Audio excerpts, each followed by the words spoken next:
أعوذ بالله من الشيطان الرجيم. بسم الله الرحمن الرحيم. الحمد لله رب العالمين والعاقبة للمتقين والصلاة والسلام على أشرف الأنبياء والمرسلين وعلى آله وصحبه أجمعين. اما بعد، السلام عليكم ورحمة الله وبركاته. برادران بسیار عزیز گرامی، روز شریف جمعه را از برای شما تبریک و تهنیت میگویم و از درگاه خداوند حنان و منان مسئلت آن را دارم که پروردگار با شنیده ها عمل نمودن را از برای ما و شما نصیب و روزی گرداند و طاعات و عبادات روز جمعه و دیگر ایام ما را به درگاهش قبول و مقبول فرماید و فردا روز قیامت در حلقه محبان و سرسپردگان محمد صلی الله علیه و سلم محشور من سازد. آمین. هفته گذشته ما با شما درباره سه فرقه که در مدینه منوره سکونت میکردند، یعنی که پیروان سه دین، معتقدین سه عقیده، صحبت را شروع کردیم و درباره مسلمانان و درباره مشرکان مدینه به شما یک معلومات مختصر دادیم و وعده کردیم که انشاءالله هفته آینده از همین موضعی که صحبت خود قد نموده ایم صحبت را ادامه خواهیم داد. امروز درباره همون طبقه سیومی که در مدینه سکونت داشتند و در مکه نبودند، یعنی درباره یهود انشاءالله صحبت را آغاز خواهیم کرد. یهود یا بنی اسرائیل، فرزندان یعقوب علیه السلام، شما از تاریخ خوب میدونید که اینها در ابتدا در کنعان میزیستند. کنعان نام یک مضافات یک محل است که امروز تابع مصر است، در سرحد بین مصر و شام قرار داشت. بعداً با دعوت یوسف علیه السلام عازم مصر شدند، عصرهای طولانی در مصر زندگی میکردند تا اینکه جور ظلم پادشاهان، جور ظلم فرعون شاه مصر به حد اعلا رسید و عاقبت الامر خداوند متعال توسط پیامبر محبوبش موسی علیه السلام ایشان را نجات داد، بنی اسرائیل را. چرا بنی اسرائیل میگویند؟ بن مثل هم زبان عربی است، یعنی فرزندان می شود. فرزندان اسرائیل، از بس که تخلص یعقوب علیه السلام اسرائیل بود، پسراش بنی اسرائیل می گفتند. چرا یهود گفتند؟ که بعدها موضع بنی اسرائیل حتی در بسیاری موضع ها اصطلاح بنی اسرائیل به یهود مبدل شد، زیرا یکی از فرزندان یعقوب علیه السلام یهودا، اکثر کل پیغمبران بنی اسرائیل از پشت او که خارج شده اند با همه قول یهود، قوم یهود، این قوم معروف و مشهور گشتند. وقتی که موسی علیه السلام ایشان را از چنگال فرعون نجات داد، خارج شدند، آمدند، از بس که بسیار مردم لجوج، سرکش، بدگوهر بدند، موسی که جانشان خریده بود سخن او را گوش نانداختند. حضرت موسی التجای زیاده کرد که آخه خداوند به من امر کرده ایستاده است که با همراهی بنی اسرائیل وارد شهر بیت المقدس شوید، همین مضافات شام و اردن مکان شماست، نیم جزیره سینای یا سینا. اما از بس که ترسو و ترسانچک نسبتند و خداوند خبرشان در قرآن برای ما و شما رسانده است، گفتند فذهب انت و ربک فقاتلا انا هاهنا قاعدون. ای موسی گفتند خودت همراهی پروردگارت رو جنگ کردن بگیر، ما از جامون نمیخیزیم، در همه جا میشینیم. از همین خاطر در زمان حیات موسی علیه السلام بنی اسرائیل در ته میزیستند، در بیابان. به شرافت دعای موسی علیه السلام خداوند طعامشون مهیا کرده بود، میخوردند، اما در همون بیابان بودند. 40 سال در بیابان زندگی کردند. بعد وفات موسی علیه السلام جاینشین او یوشع ابن نون علیه السلام اونها را سروری و قیادت کرد و آمدند و ملک شام تسخیر کردند، فلسطین اسرائیل امروزه را. و در همونجا وطن کردند و پادشاهی خودشون، پادشاهی یهود برقرار ساختند. عصرهای طولانی اینا صاحب دولت بدن تا عصر 6 دولتشون آمد. جنگ نزاع‌ها میشد بعضن، اما به هر وجه صورت اما پادشاهی خودشون اینها محافظت میکردن تا اینکه عاقبت الامر در عصر 6 قبل از میلاد پادشاه بابل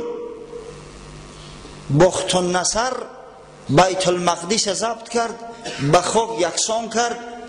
حتی در بعض روایات اومده است که در زمینش جو کورید. بنی اسرائیل اکثریتشون از دم شمشیر گذراند، باقی مانده ها را به غلامی برد و فروخت. اینا دیگه برده و غلام شده بودند. در سال 538 قبل از میلاد کوروش کبیر شاه فارس بابل را ضبط کرد و از بس که این مردمی بسیار چالاک و حیله‌گر زیباترین دختری خودشون براش پیشکش کرده بودند و زن کوروش ایده بود و دلش یافته بود و توانست که در باوریش داخل شود. کوروش بنی اسرائیل از اسارت نجات داد. برای بنی اسرائیل اجازه در بیت المقدس در نیم جزیره سینا زندگی کردن نبود، کوروش برایشان اجازت داد و حتی از حساب بیت المال دولت، از حساب خزینه دولت شهر بیت المقدس از سر نو باز آبادان ساخت.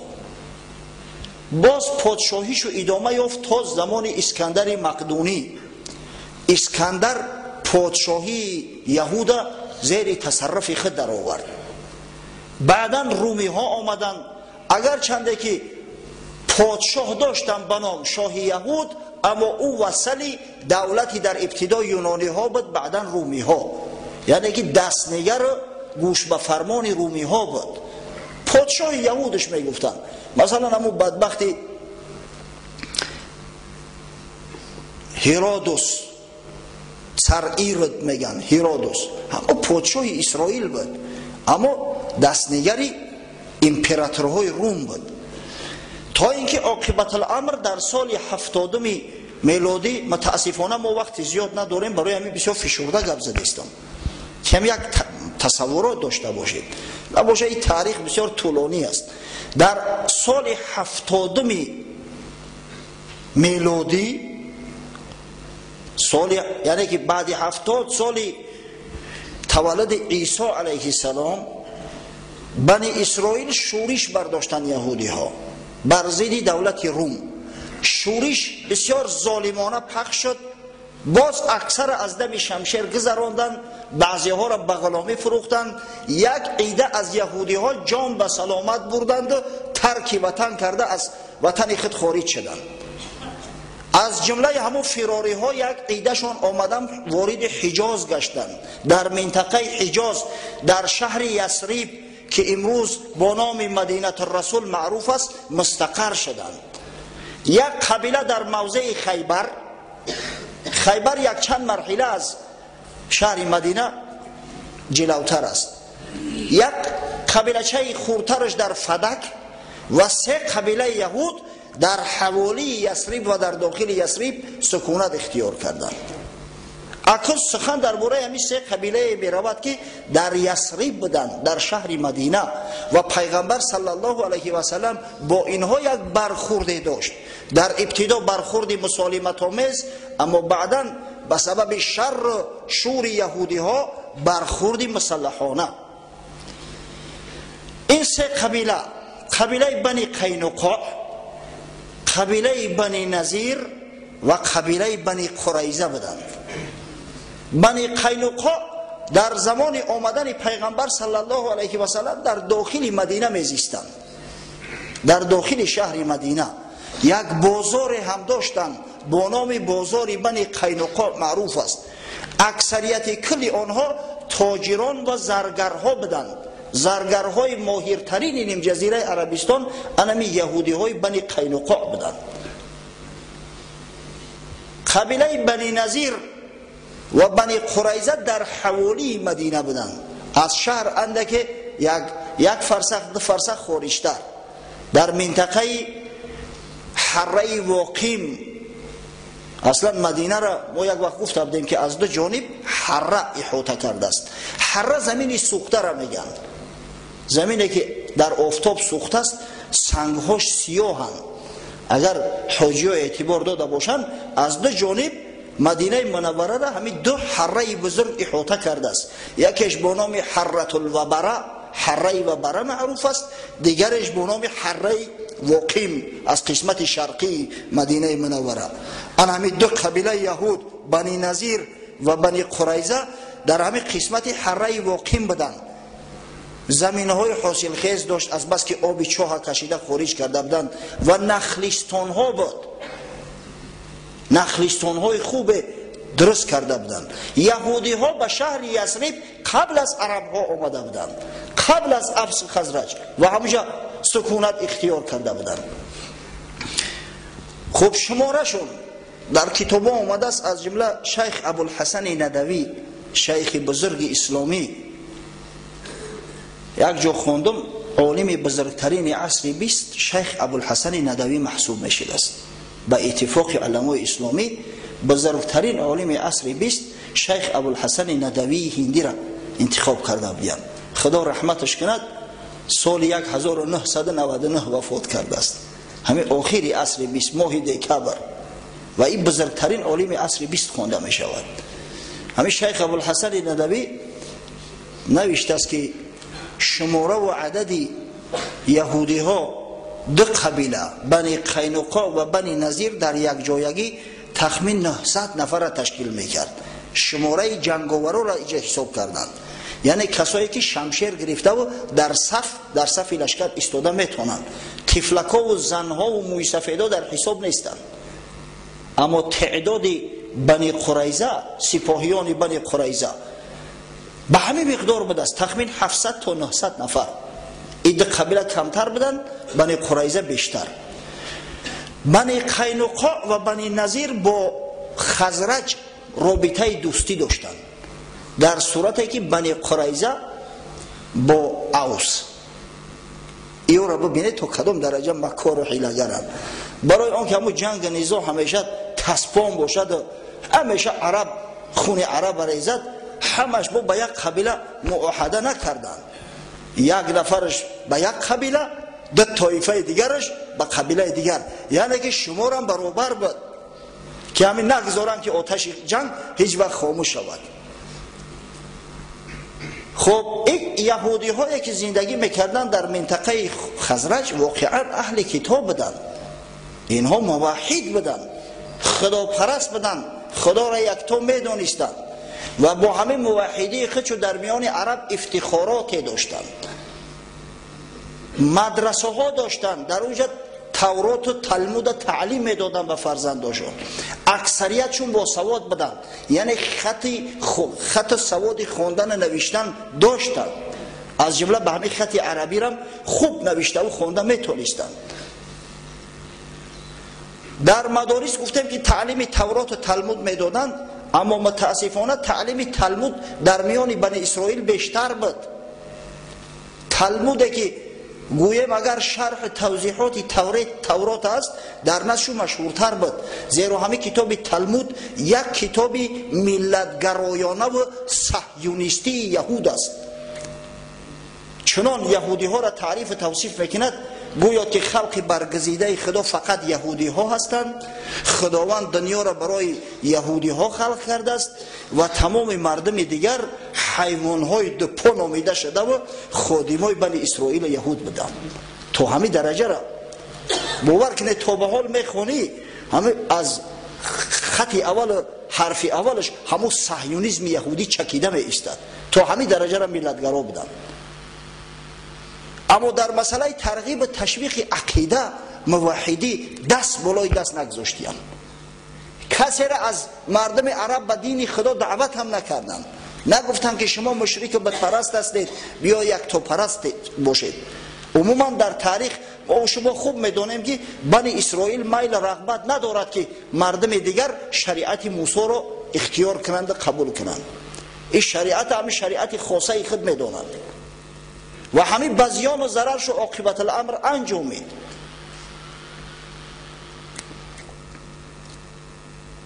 اگر چنده که ببینید مردم اهل کتاب بودن، اهل عقیده بودن، اما دست به کارهای منفور میزدن که واقعا نزد تمام اهل کتاب حرام است، از جمله سحر و جادو.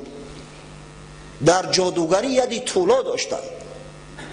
خدای تعالی در قرآن عظیم شان مذمت چو میکند: اعوذ بالله من الشیطان الرجیم و تبعوا ما تتلو الشیاطین علی ملک سلیمان و ما کفر سلیمان ولکن الشیاطین کفروا یعلمون الناس السحر. خداوند بزرگ میگوید این یهودی ها پیروی نمودند آن چیزی را که شیطان ها در ملک سلیمان علیه السلام میخواندند، یعنی که همین سحر و جادو را پیروی کردند بنی اسرائیل. باز وقتی که اینا را مذمت میکردن که آخه چرا شما دست به سحر بزنید، چرا شما خودتون بندگان موحد میگویید، خدا را پرستش میکنید اما عمل شیطانی را مرتکب میشوید، در جواب میگفتن که همون سلیمان علیه السلام هم نعوذ بالله ساحر بود، تهمت به پیغمبر خدا میزدند. اما خداوند این تهمت اینا را رد کرد، گفت و ما کفر سلیمان، سلیمان نعوذ بالله کافر نشده است، این سحر کفر است، این سحر خارج شدن از دین خدا است، ولکن الشیاطین کفروا، بلکه شیطان ها، انما ابلیس ها و جن های ساحر کافر بدند، اونا کفر به دین خدا ورزیده اند. یعلمون الناس السحر، چرا؟ مردم تعلیم سحر میدادند، به مردم سحر می آموزاندند. سحرش این همی سحر جادو است. یک روز از طریق تلویزیون یک فیلم تماشا کردیم، BBC اما فیلم ثبت کرده است. افغانستان کنونی را نشون دادن، این همی منطقه غزنی، ولایت غزنی را. در شهر غزنی یک نفر از یهودی ها تا حالی را باقی بده است، لباس سر لباسش همش مثل همه افغانا، طریقه گپزنیش هم ملکه مثل افغانا شدگی است، همونجا تولد شدگی است. نشان میده که چه خیلی از بازار رفته مرغ میخره میاره و بعد زنهای زیاد دخترچه هاشون را گرفته و آورده است هم پیشش بخت کشا کن، یا دهن شوهری همین را ببند که شوهرش بسیار ظالم جکاک است، فلان است، بسمدان است و این خانه سوخته، بعد براشو هرچی معجون ها تیار میکند. بعضی همو چه بگیم تمیمه ها می نویسد شیطنت حیله و مکر فلان کن، ایره در خورد شوهرت بته، در طعام شوهرت آمیخته کن. و این خونه سوخته ها حتی در ملکای اسلامی تا به این روز همی کارا میکنن. و افسوس صد افسوس متاسفانه همون سحر اونا، عمل شوم اونا در مردم ما را اثر کرده است. امروز هم اگر نزد خانه هر جادوگر و فالبین برای زنکا نوبت استودیار درد چو چی است، یا بلاک همی دختری منشو کنه، یا بلاک که همی شوهرش قطعی همی معاملش نقص باشه، بیا همی دهنی شوی همیش دختری برای بند که چیش نگه. آخر رو درگور او چی بلا کرده بتونه؟ و بیمار داری از او دا همون دختر تا تعلیم بته، او هم دختر تا آداب خوب تعلیم بته، حرمت احترام شوهر تعلیم ته، طعام تیار کردن تعلیمش ته، نام پختن تعلیمش ته، معامله و مناسبت یک تبسم و بخشی استقبال کردن شوهر تعلیمش بده، بستن دهن شوهر همو از تغییرات درگور با یک آوی چوکدویی که او بدبخت 100 سوم 200 سوم در تو میفروشه، دهن شوهر بسته میشود. اکثر کلی همین بدبخت ها کار به درجه میارن که یه روز شوهری با ناموس با خبر میشود، زنش 3 طلاق میکنه میره و به همین. اما با شماره طلاق شده ها در جامعه زیاد شده است. از برای خدا و این کفر است. خدای تعالی در قرآن گفته است ولکن الشیاطین کفروا یعلمون الناس السحر. آخه پیغمبر محبوب صلی الله علیه و سلم وقتی مدینه آمد و این رفتار یهود میدانست که بعضی از زنهای یک مدینه فند یهود خورده و نسشان میروند، تحذیری سخت جان داد که عمل نکنن. حضرت گفت من اتی عرافا او کاهنا فصدقه بما یقول فقد کفر بما انزل علی محمد صلی الله علیه و سلم. هر کس نزد همون ساحر یا فالبین جادوگر می رود و سخن او را تصدیق میکند، این شخص کافر میشود بر قرآنی که بر محمد صلی الله علیه و سلم نازل گشته است. از برای خدا مردای عزیز هشتونه در سر تو بگیره، تحقیق کنه، تحقیق کنه. بسیاری بچه ها همین زناش نمیبرن، در خونه مادرها میمونن، خونه خسرش بردست شکر به خبر که او بیبه و چشم بر وقت دختر گرفته 100 فالبین جادوگر رفتن طواف کردند و آمدن. به همین خاطر خوب این کار تحقیق کنه، اگر رفته باشه نکاح اثری نو تجدید کنه، خونتون حرام نکنه. انمی یهود کارش همه بود. یکی از مستشرقای یهود مرگالیوس واقعا نسبت دین مبین اسلام و نسبت محمد صلی الله علیه و سلم بسیار کینه و خصومت دارد بدبخت، اما به حقیقت نوشته است که یهود اسلحه سیاه یعنی سحر و جادو رو بر جنگ این همه روبرو مقدم میدانستند. جنگ روبرو نمیکردن، فقط سحر میکردن، جادو میکردن، حیله و نیرنگ میکردن، یا در طعام زهر انداخته و بر راههای نوجوان مردانه دشمنا و رقیبای خودشون از بین میبردن. واقعا همین تاریخ گواه است. حضرت صلی الله علیه و سلم در همون ابتدایی که به مدینه منوره رفته بود سحرش کردن. بدبختی لبید ابن اعصم با 12 دختری باکره حضرت صلی الله علیه و سلم سحر کردند. واقعا سحر اصل دارد، اما برای شفای محمد صلی الله علیه و سلم و تمام امت محمد صلی الله علیه و سلم خداوند رد این سحر نازل کرده است، باطل گرداننده تمام سحر و جادو را نازل کرده است که این همه قرآن بزرگ است. خاصتا سوره های معوذتین، سوره قل اعوذ برب الفلق و قل اعوذ برب الناس همه برای باطل کردن سحر است. هر کسی که در دلش یک شک شبهه افتاد، متاسفانه امروز چی بلای مزد است که همه یا جن یار مشیده است یا که سحر جادو بکردین اندک سر مدر کنه در دل مدور می رود. اگر ذره شک شبهه که پیدا شد همه سورستات شفت کن در تمام بدنت بمال، همچنانه که رسول الله صلی الله علیه و سلم قبل از خواب میکرد. یا سوره فلق ناس بخون، در یک آب دم به انداز همه آب استعمال کن. آخه ای سرت مونه چون میکنی بقلشکه به مچیتو را میکشی میبری. همین سوره فلق ناس خودت نمیدانی، همون فلق ناس خودت بخون در همون دم به انداز. اگر نمازخوان باشی اراخر نباشی انشالله خدای تعالی تأثیرش در وجودت برسانه. اگر بسیار خوف داری یا سطیل آب بگی سوره فلق ناس بخون، در روی همون سطیل آب شفت که به همون غسل که همش انشالله از بدنت بیرود. از این کاری آسان است برای خدا. جانشون در عذاب مونده میروان پیش همین فالبینا و جادوگرا، با او خانه سوخته میگه چیزت خراندیم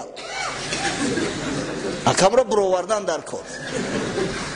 یک معجون تیار کردگن از آب چوکدو، یک چوکدو هم که تلخی هست آبش که ای بغمه را تلختره، همون را میگیرن میترش 50 گرم میزنه، آخی تمام دل و جگرش میریزه، آخی چیزی در درو هست بعد همین زور کرده و میبروره. بعد آستاگ می اندازن در دروی همون پرتوفتگیش یک کاغذک یا یک قیلک یا ناخونک. انا دیدی سحرت برومد ای رود درگور. تا این درجه را به عقل به فراستیم با باور میکنن همیرا در عصر 21. اگر حقیقتا همون چیزی که ایدهن ایتا برومده است گویا اگر او در شکم ایتا 10 روز و 15 روز بیسته که تو حدی اقل زر پروین میشه میدونی. اگر اندک زیادتر بگذره بروشنای تیف میشه دامنه ای سرت مانه. تو نقام تری چیزا را باور کنی چی درد مو رسیده است از برای خدا. من همی گرمی بازار ساحرا و جادوگرا و همی شعبده بازار در دو چیز ببینم. اولا در پس بدن مفکوره و علم دانش شرعی مردم که بسیار مفکوره پس داریم، هر چیز باور میکنیم. ثانیاً در آن که متاسفانه قوت همه نمیرسد که از کمک های طبی از مدیسین استفاده ببره، قیمتش بسیار زیاد است. بیچاره مردم پول ندارن که خوب طبابت کنن، بعد اینا می فریب اینا می شرلتن شعبده بازار میخرن در بند قید فریب میام یافتن. بخد بیایی برادرای عزیز، از ای بس قسم به خدا برای امت محمد صلی الله علیه و سلم تا به حال پیش فالبین، پیش جادوگر، پیش ساحر، پیش شیطان، پیش شعبده باز رفتن ای بس، دیگه ما یگان عذر نداریم. و این مردم در گفتیم که در زهر انداختن هم بسیار یدی طولا داشتن. دشمنا و رقیباشون عادتا توسط همین زهر دادن نیست میکردن و نابود میکردن. متاسفانه همین خلقیبت حالی در وجود شو هست. او جوان مردایی را که در میدان جنگ زورشون رسه، این بدبختو خلوت میروند یا در مهمانخانه میکشنش یا در یگان جای جمعیتی میکشنش، کارشو همین است. در هنگام فتح خیبر اندک پیشتر بتوزیم برای اون که وقتی سخن گفتیم باید دلیل داشته باشیم، دلیل نداشته باشیم با صد دعواگر است. هنگام فتح خیبر یک زن یهودی با نام زینب بنت حاریث، زن سلام ابن مشکم که سرور یهودی های خیبر بود، یک گوسفند را آماده کرد، گوسفند را پخت، در داخلش زهر انداخت، با زهر آمیختش کرد، با زهر حلاهیل، و برای رسول الله صلی الله علیه و سلم آورد هدیه کرد. حضرت صلی الله علیه و سلم تنها نمیخورد، از همین خاطر بشر ابن برا ابن معرور که یکی از همو محافظاش بود، او را دعوت کرد که بیا در نزدم بشی همراه بخوریم. حضرت وقتی که لقمه را در دهنش انداخت، همون لقمه گواهی داد که یا محمد صلی الله علیه و سلم من مسموم هستم، زهرآلود هستم. از این خاطر حضرت همون لقمه را از دهنش انداخت، نخوردش. اما بشر ابن برا ابن معرور رضی الله عنه شهید شد، همون زهر خورد شهید شد، همون طعام. امام بخاری روایت میکند لما فتحت خیبر اهدیت للنبی صلی الله علیه و سلم شاتون فیها سم.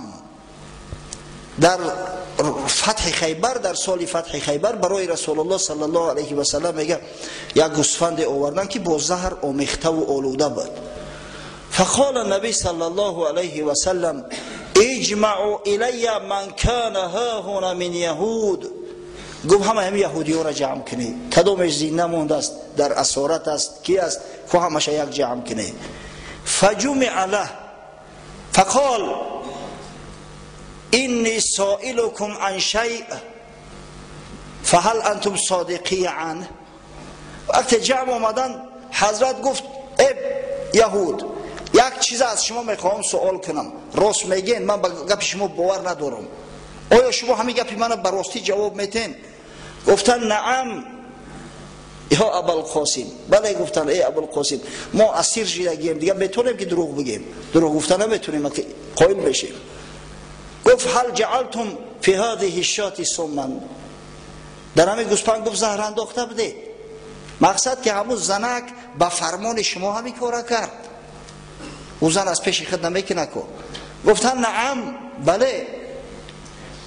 گفت فما حملکم علی ذلک، چی چیز شما را وادار کرد که همین خیانت کنید؟ آخه من بر جان شما ترحم کردم، امان دادم بر شما، چی چیز سببگار شد که شما همین عمل شما انجام دادید؟ من که در قصد جان شما نیستم، من شما را کشتنی نیستم، من شما را از ملک تو پیش کردنی نیستم. و بین شیطنت مردم و حیلگری مردم در جواب چی گفتن؟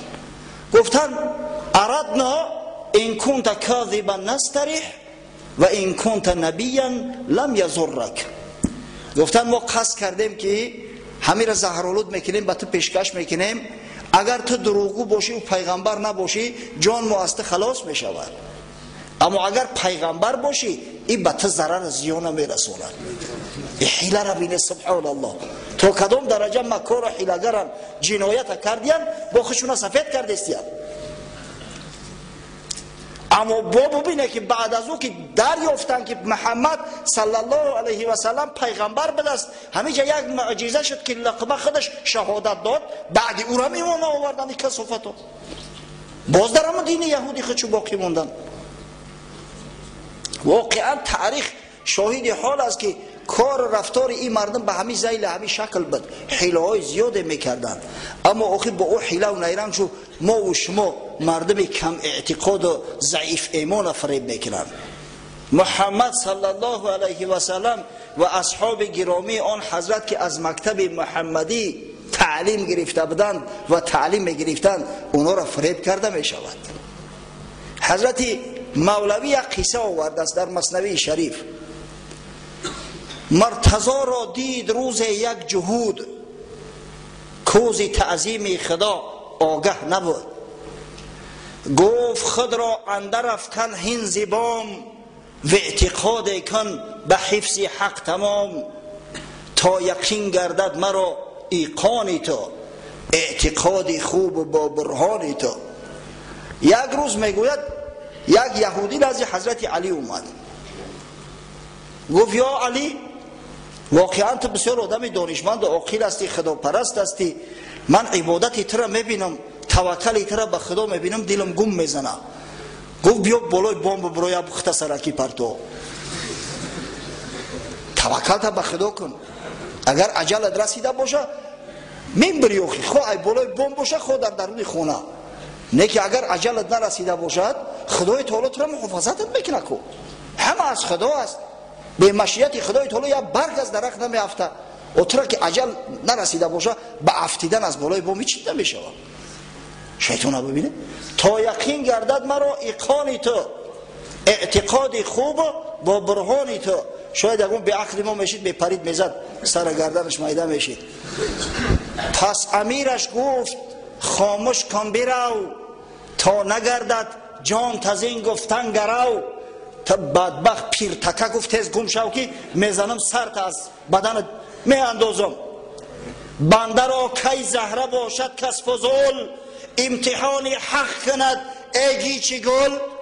یه رد در گور گفت بنده چه حق داره که خدا را امتحان کنه؟ کسافت ملعون، اجلم که رسیده باشه و میرم خود به این بلوی بومه پرتون، نه که اجلم که نرسیده است خدای تعالی عقل مکار فرموده است، دیمونم میرم خود به این بلوی بومه پرتون. بنده را کی زهره باشد کس فضول، امتحان حق کند ای گیچی گل. شیخ را که پیشوا و رهبر است، گر مرید امتحان کرد او خر است. این همه شیخ استازه، پیش از او که استاز میگیری اول یک بسنجش، اما وقتی که استاز گرفتی بعد او اگر امتحانش کردی تو انسان است، تو خری، تو احمقی. چنین وسواس آید زود زود، با خدا گرده در و اندر سجود. واقعا این شک شبهه را شیطان همیشه در قلب مسلمانو پیدا کردن میگیرد. چرا این شده، چرا او شد؟ اگر همه خیل وسوسات که آمد به سوی خدا میگه مراجعت کن، رو به سوی خدا بیار، سجدگه را ترکن از اشک روان، که ای خدا تا وارهانم زینگمان. چنان گریه که در وقت نماز که همون جای سجدگهت از اشکت از آب دیده تر شود، بگو پروردگارا این شیطنت ها را از قلبم دور کن. من کی هستم که تو را امتحان میکنم؟ من کی هستم که تو را راه نشان میتم که اگر خداوند کار این خیل میکردی خیل میشی، این خیل میکردی خیل میشی. آن که فرزندان خاصی آدمند، نفخه این نازلم میزند. خب مسئله دیگر از قوم یهود که من میخواهم شما را آگاه بسازم این بود که واقعا این مردم از بس که در تاریخ رو پکی شدگیان، چندین بارو قتل عام شدن، ضربه و لطی زیاد خوردن، از همین خاطر دلشون بسیار سیاه و سنگین شده بود. سیاه دلی بسیار قصاصگیر هستند، اما احتیاط میکنن. مثلا دشنام حقارت آشکار نمیگفتند، بعضی کلمه و الفاظ داشتن که دو سه نمو ترجمه میشد، هنگام سخن گفتن همون کلمه ها را استفاده میبردن. مثلا نزد حضرت صلی الله علیه و سلم وقتی که می اومدن میگفتن یا محمد راعینا، ای محمد صلی الله علیه و سلم مقصد ما را رعایت کن، توجه کن به سوی ما، گپی ما را گوش بانداز. و می خندیدن ملعونا. همه کلمه راعینا اصلا به دو معنی است. یکیش همون رعایت کن جانب ما را، مقصد که توجه به ما داشته باش. اما یک معنی دیگرش حماقت است، احمقی است، از کلمه رعونت. نعوذ بالله زبانی آدم نمیگردد. احمقی ما، نادانی ما، ابلهی ما، به این معناها ترجمه می شود. حتی علامه آلوسی در تفسیر روح المعانی معنی هاش آورده است. میگه این بدبخت یهود همه کلمه راعینا را بعضا به معنی گوش به انداز اما مشنو استفاده میکردن و دیگر به معنی همین رعونت، دشنام، حقارت. حتی خداوند مسلمانان را از گفتن کلمه راعینا منع کرده است.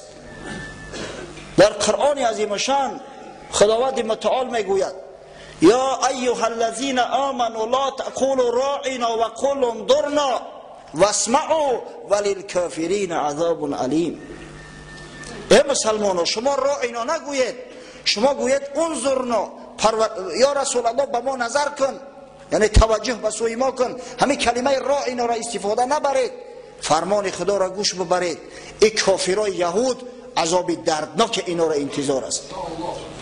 ببینه این شیطنت و حیلت تا کدام درجه است. اصلا همین ملتی که همیشه مشت میخوره و ای دیگرها شتم میخورد، همین خیلی بعضی حیله های نامردی در دلش پیدا میشود.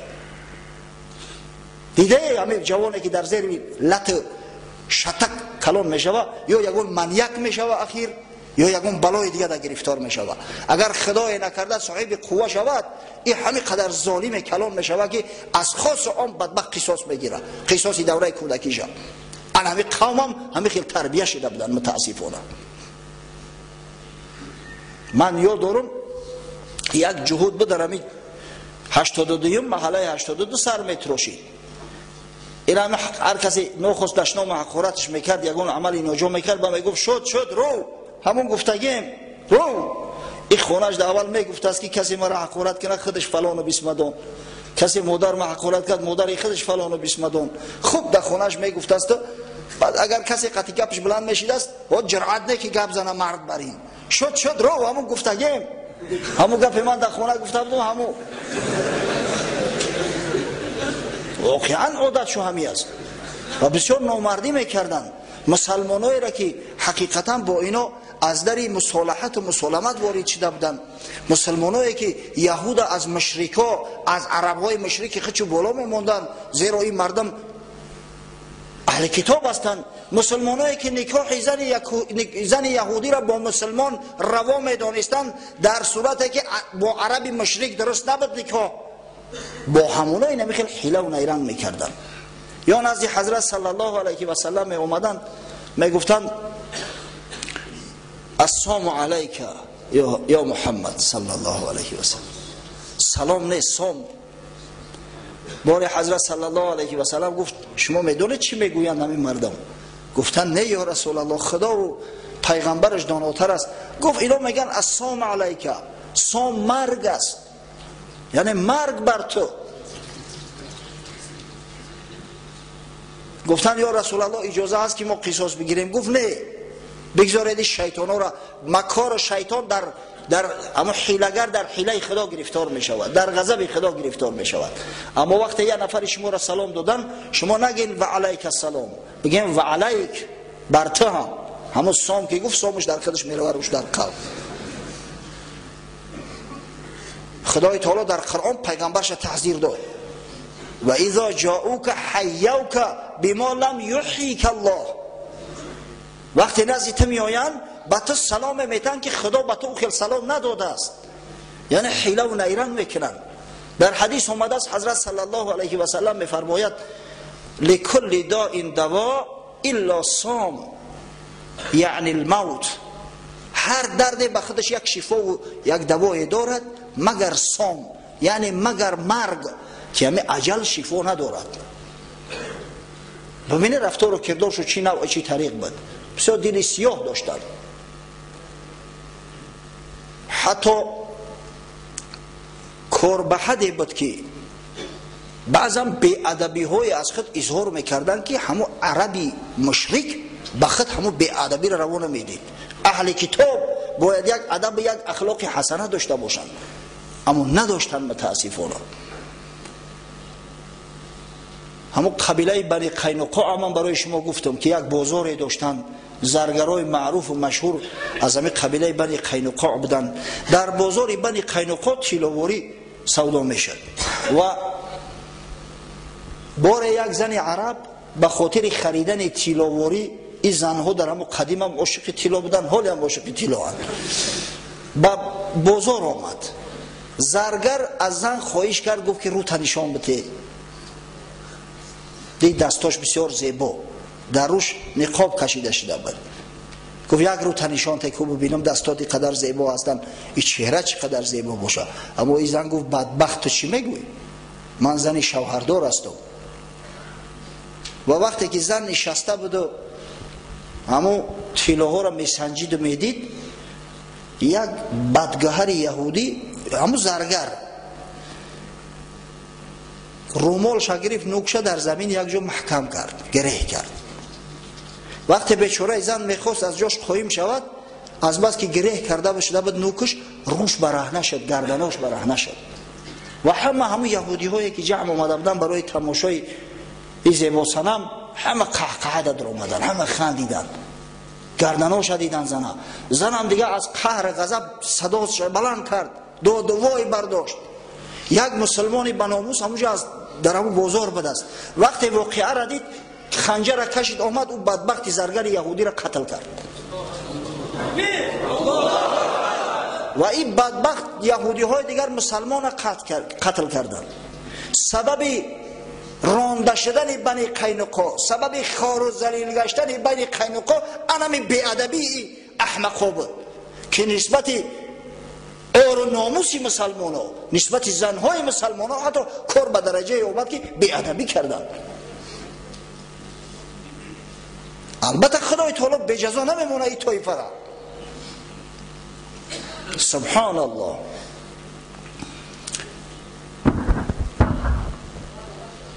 وقتی که رسول الله صلی الله علیه و سلم به مدینه آمد، بار قریشی ها آمدن نزد یهودی ها، جمعشون کردن، گفتن ای معشر یهود، شما اهل کتاب هستید، شما خدا پرست هستید، شما بین ما و بین محمد صلی الله علیه و سلم قضاوت کنید. ما بر حقیم یا محمد صلی الله علیه و سلم؟ کی به حق است؟ یهودی هایی که میدانستند که عرب مشرکند، قریش مشرکند، میدانستند که محمد صلی الله علیه و سلم مسلمان است، مسلمانایی که تمام پیغمبرای بنی اسرائیل پیغمبر خدا میدانند، حتی یک نفر اگر یک پیغمبر بنی اسرائیل انکار کند او را کافر حکم میکنند. این نزد بنی اسرائیل آشکار بود و این پدر سوخته ها محمد صلی الله علیه و سلم از فرزندای خودشو بهتر شناخته بودن که این پیغمبر است. این چیزا میدانستند. با وجود این همه قدر تعصب داشتن، همه قدر جاهل خر احمق بودن که گفتن ای معشر قریش، قسم به خدا دین شما از دین اونا راستر و بهتر است. نعوذ بالله. یکی از علمای یهودی، اسرائیل ولفانسون گفتنی شخص، یک کتاب دارد، عرب یهود در نیم جزیره عرب، یهود در نیم جزیره عرب. در همونجا قید میکند که واقعا خطای از همه بزرگترین یهود همین بود که این بدبختو حق نداشتن، هرچند دشمن بدن، هرچند تعصب داشتن، هرچند حسادت داشتن، اما اونا حقوق معنوی نداشتن که مشرک بر شخص موحد ترجیح بدن. اینا گفت به غضب خدا گرفتار شدگیان، خداوند اینا را تار و مار کرده، پراکنده عالم کرد که مدت‌های مدید دیگه سری قدرت آمدن. خداوند متعال در قرآن عظیم شان در سوره نساء همین را بیان کرد.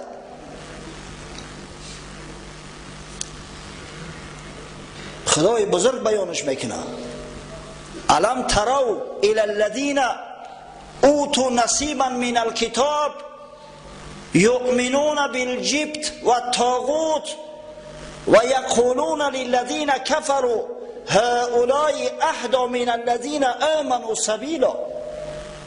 این طایفه که اهل کتاب هستند اینا خیانتی به خدا کردند. خدای بزرگ میگه و اینا ایمان به طاغوت و ایمان به بت آوردیان. اینا بت پرست از خدا پرست بالا گذاشتند و نسبت شخصایی که کافر هستند میگویند که شما هدایت یافته تر از مسلمان ها هستید، از اهل ایمان هستید.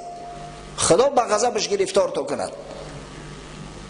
و اسرائیل ولفانسون بعد وجد شرح توضیح داده است که چی نو شد که یهودی ها با مسلمان ها همدست نشدند، یکجا نشدند. سببش چی است؟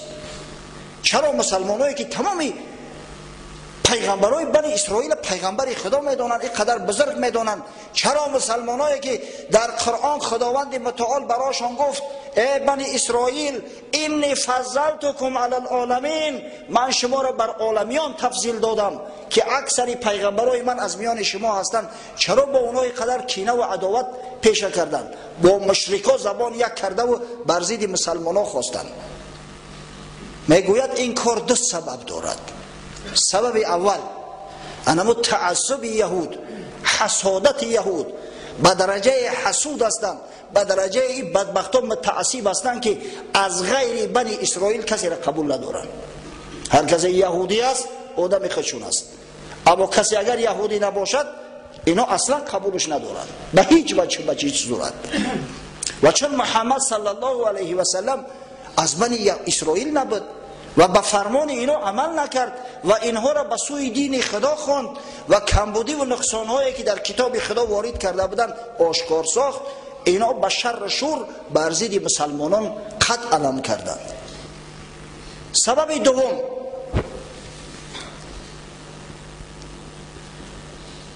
اما بدگوهری که در طینت بنی اسرائیل است. بنی اسرائیل در تاریخ پیغمبر کش معروفند، ولی ما یک اصطلاح داریم پیرکش. انمی بنی اسرائیل در تاریخ پیغمبر کشند. ده ها پیغمبرای بزرگ خدا را قتل کرده، یعنی بدبختا. از این خاطر است که خداوند اینا را مغضوب علیه گفت، به غضب خدا گرفتار شدگان. ان همو پیغمبر کشی و پیرکشیشون سرایت کرده بود در وجودشون، نه فقط به محمد صلی الله علیه و سلم. این قوم با تمامی پیغمبرای خدا قریب خیانت کردند. حضرت عیسی علیه السلام تا به هنوز نعوذ بالله حرامزاده میگن. یحیی علیه السلام سرش مثل سر گوسفند بریدند. زکریا علیه السلام در میان درخت رشک کردند. ده ها و صدها پیغمبرها از دست جور اینا گریزه شده بودند. موسی علیه السلام گفتم که نجات شد، تا به هنوز در شریعت موسی هستند، اما ما و شما از تاریخ میدونیم که چه خیانت‌های به حضرت موسی کردند. در وقت زنده بودن موسی علیه السلام گوساله پرست شدند. این قوم اینمی خیلی قوم است، خیانتکار، پیغمبر کش، و این داغ تا ابدالآباد در بالای نامشو باقی خواهد بود. حضرت مولوی قصه موسی علیه السلام میکند.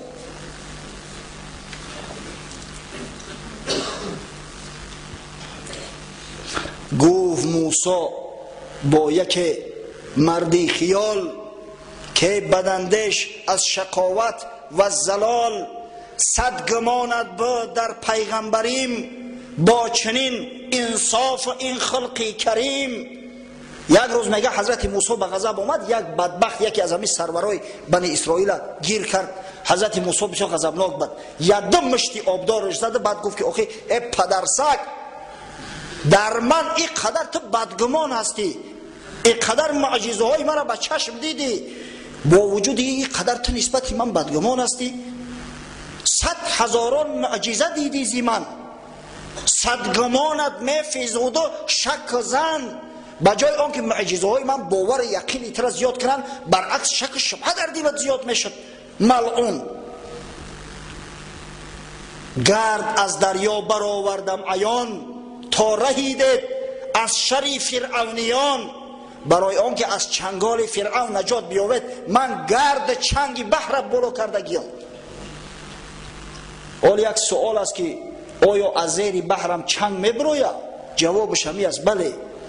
در بحر احمر چنگ بالا شد وقتی که بنی اسرائیل از بحر گذشتن. بحر وقتی که در طرف تقسیم شده بود، ز آسمان 40 ساله کاسه و خوان رسید، از دعایم جوی از سنگ جهید.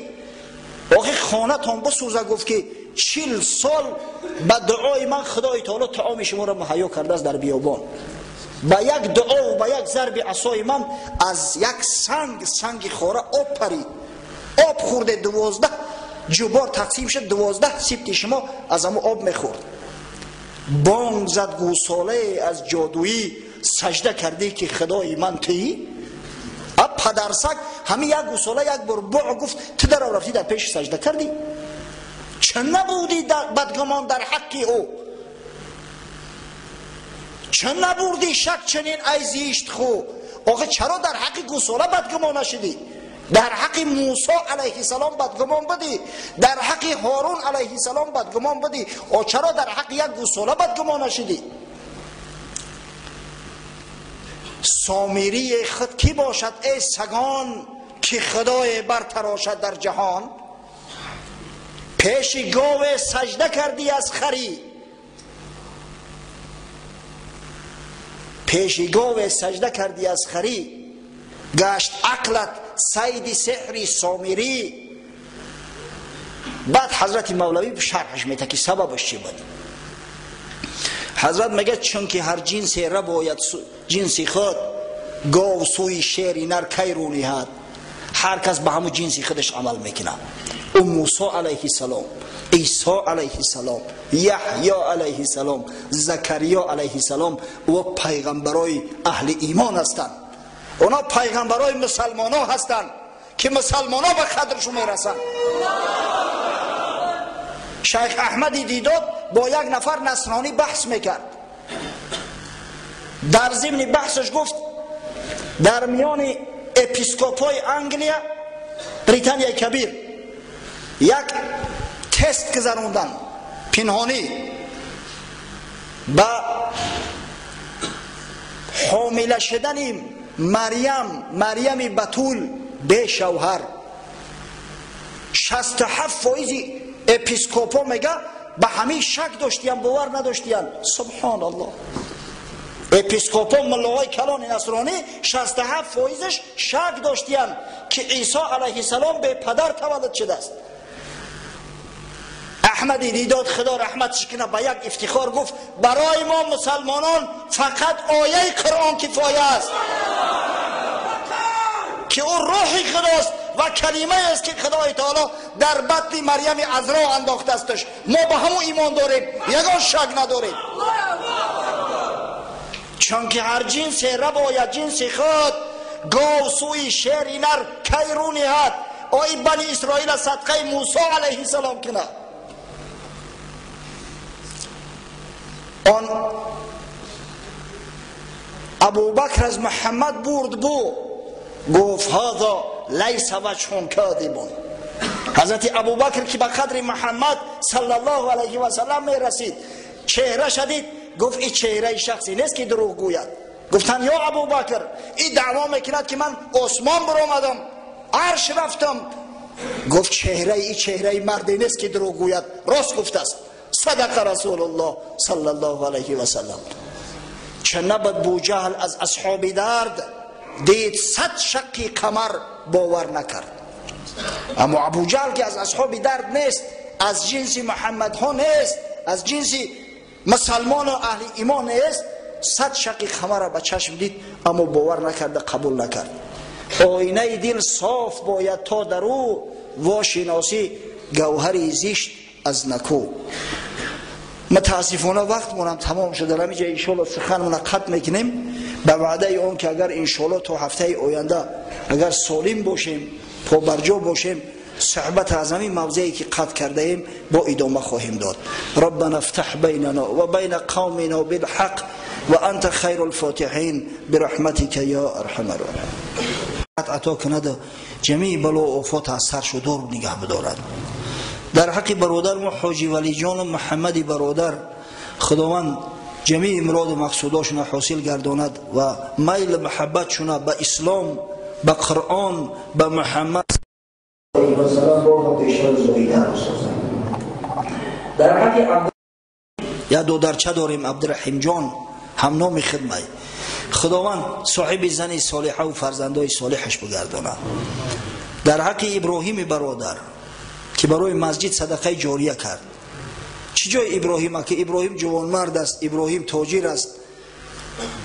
مادرش کمپیر مادرش وقتی درک یافت که در مسجد ساختمان می رود ان شاء الله نقشه داره مالی چیزاش که بکشن سمیتش خلاص کنن، $50 برآورد زنی صالحه را ببینید. سبحان الله. همه شیر مردا ای شیر زنا می شوند، یک بار نمی افتن. حتی این زنی صالحه شوهرش ترغیب به تشویق کرده است. ایام روسیه $50 روی کرده است که برای مسجد صدقه جاریه شود. خداوند از جمیع بلا و آفات این عائله را نگهبان باشد. پروردگار تقوا و محبتشون بازم بیشتر زایی‌تر بگرداند. در حق برادرم مراد علی، یک برادری مراد علی داریم استاد. همه هفته گذشته چند بار جستجو کرده است نیافته استم. یک روز خانه آمد سحر گفت در حق ما دعا که اکنون بای نیستیم قدر امکان خودمون، مبلغ هم اندک نبود، همین معاش پرایک شروع بود، اگر بای میشدیم زیادتر میدادیم. گفتم آخه خدای تعالی ترا قلبی وسیع داده است، خدای تعالی ترا علمو غیرت داده است، سخاوت داده است. چی بسا بایایی هستند که یا تینشو ببروید جانشو میبروید. هم بابای مولانا کلابی ما بعضا در حق هم بعضی ثروتمندای مرده بخیل زمزمه میکنه دولتش را فیل بردارد میانش بشکند. همه پولش بسیاری است که تیلهاش در فیل بار کنه میگه میان فیل میشکنه. دولتش را فیل بردارد میانش بشکند، همتش را پشه بردارد به هندوستان برد. نه که هم به همتی هست که یا پشه همتش به هندوستان میبرد. خدا برکتت بده که جوان مرد بدن در کارید، مال و ثروت هم او نقش بازی نمیکنه. در حق شیخ حکمت الله و شاگرد محمد که در روسیه هستند دعا میکنیم که خداوند از جمیع بلاها نگهبانشو باشد. این شاگرد ما محمد جان بود بیمار شده است، همین بیماری زرپروین، خداوند برای شفای کامل عاجل عطا کند که زودتر با به نظم بر بگردد. در حق فرهاد جان که امروز عزم سفر روسیه دارد دعا میکنیم که خداوند سفرش به خطر بگرداند، سالم و غانم با بازگشتن به نزد فرزنداش، به نزد پدر و مادر براش نصیب و روزی گرداند. یک اعلان است برادران برای مردم محله قزاقان یک دو برای دیگرانی، برای محله پگاه حشر بده است ساعت 8 در پیش مکتب 88 جمع بشین ان شاء الله کاری خیره. هم محله ختونه تازه و آزاده میکنه، جبرای ختونه تازه و آزاده میکنه. من گفتم که حشر از اسلام است، اصلش از اسلام است، باید همیشه تازه و آزاده باشیم. خوب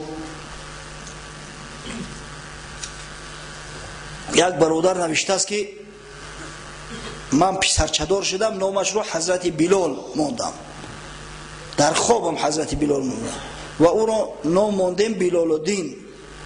دعای دست جمع میکنه تا که پسرم خدمت شایسته و مثل بلال حبشی در اسلام عزیز کنده خدمتگار اسلام باشد. خداوند این بلال ترا و تمام بلال های اسلامی را، تمام محمد ها، تمام عبدالکریم و عبدالله و عبدالرحمن ها، تمام فرزندای اسلامی را خادم شریعت غرای محمدی به کمال برساند. آمین. خب یک برادر اسلامی یک تبلای وقتهای نماز خیر کرده است، در حقش دعا میکنیم که خداوند این صدقه جاریه‌اش قبول کنه.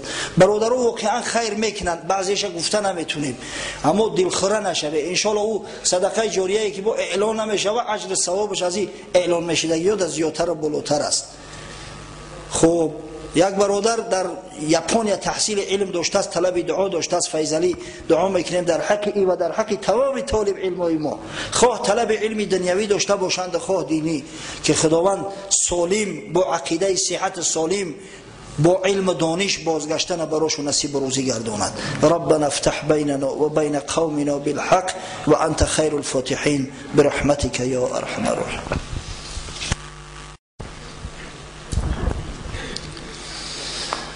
الله أكبر الله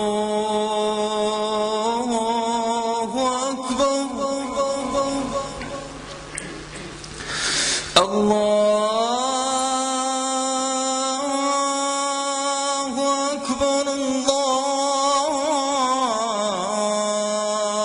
أكبر.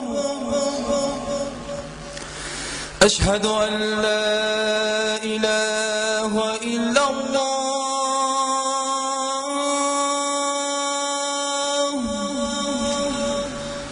أشهد أن لا إله إلا الله.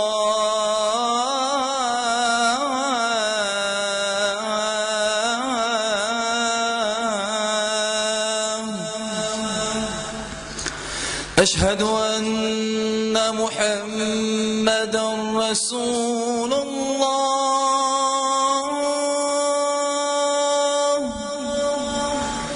أشهد أن محمدا رسول الله.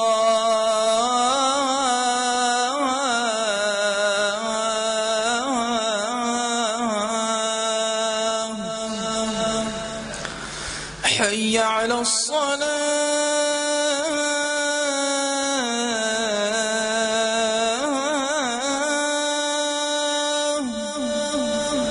حي على الصلاة.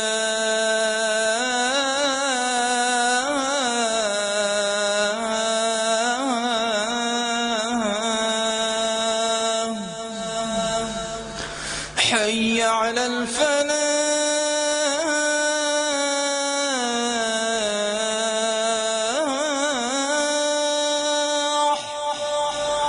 حي على الفلاح.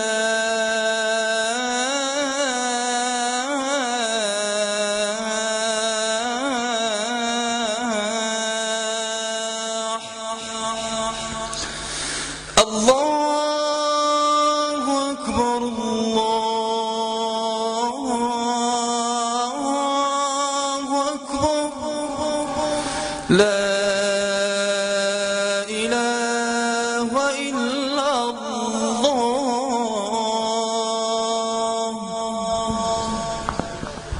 لا إله إلا الله محمد رسول الله. اللهم رب هذه دعوة تامة وصلاة القائمة آت محمدا الوسيلة والفضيلة ودرجة الرفيعة وابعثه مقاما محمودا الذي بعثته وارزقنا شفاعته يوم القيامة إنك لا تخلف الميعاد.